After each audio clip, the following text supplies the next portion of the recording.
around 4 p.m. on December 21st, 2022. Over the following hour, the temperature in Denver plunged precipitously, from 42 to just 5 degrees in 60 short minutes. These were the opening moments of Winter Storm Elliott.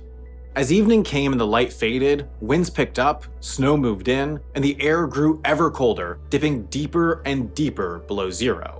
All the while, on the ramp of Denver Airport's Terminal C, operations began to unravel. Denver Airport is used to winter weather, but not of this severity. Denver's often cold, but not this cold. During the overnight hours, the thermometer bottomed out at -24 Fahrenheit or -31 Celsius, and the daytime sun warmed this up no higher than -6 or -21.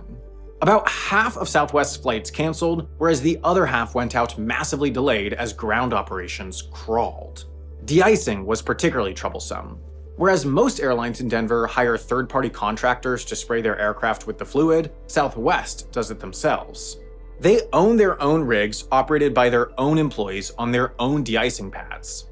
But again, in an effort to cut costs, Southwest's de-icing rigs are not like the others. They feature an open basket akin to a cherry picker, which not only costs less, but is claimed to be more efficient in normal winter operations thanks to its limitless visibility. In this storm's conditions, though, the exposure meant the subset of staff trained in de-icing operations had to be swapped out frequently to prevent frostbite and hypothermia, further limiting already constrained capacity.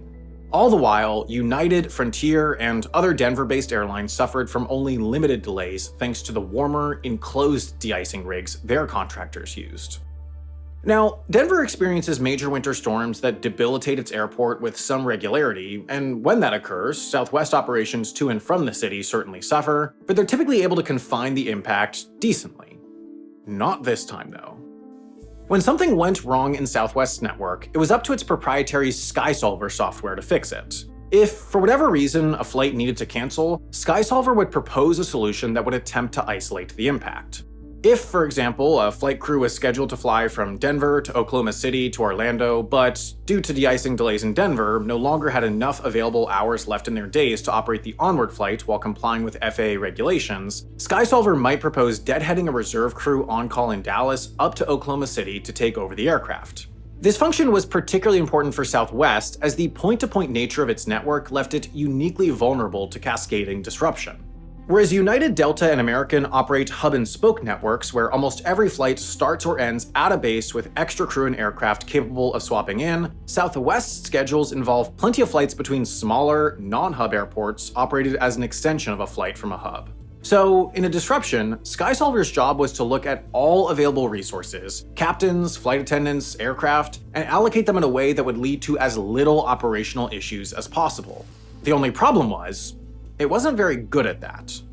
As Winter Storm Elliott swept eastward, its impact expanded. Now, both Denver and Chicago were suffering, but strangely, SkySolver's limitations cascaded these isolated hub city disruptions into a full-blown, countrywide operational meltdown.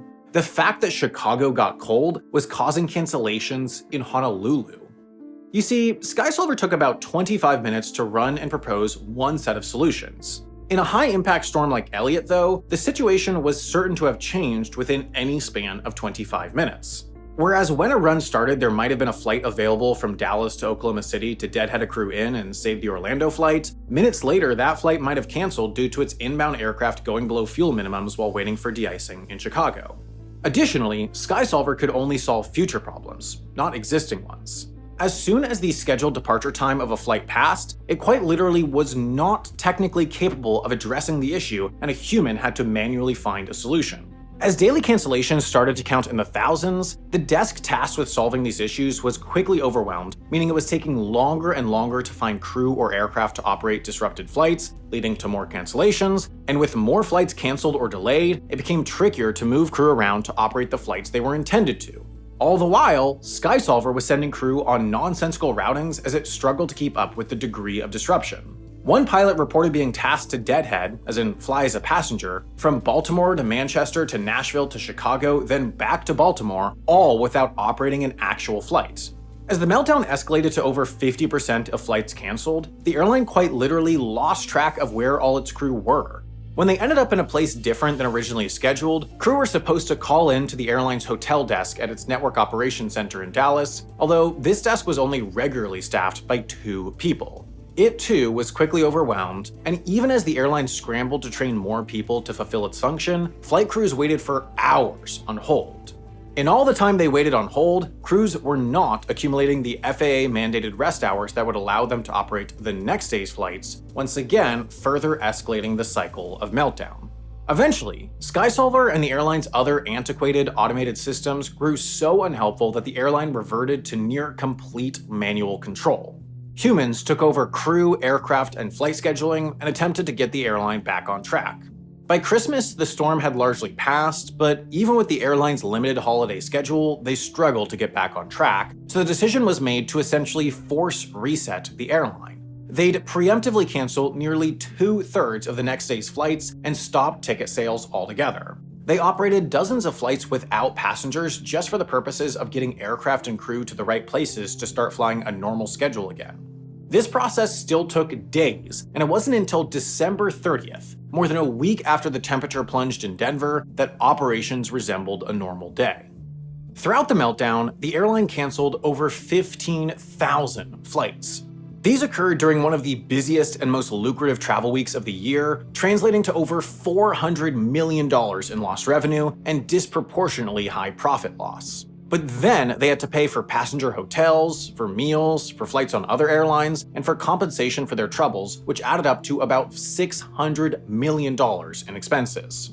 On top of that, the Department of Transportation fined the airline $140 million for their failings, and the negative brand impacts led to an estimated loss of about $300 million in bookings for the following quarter. So, summing it all up, Southwest's antiquated technology and reluctance to invest in its infrastructure led to an almost $1.5 billion loss.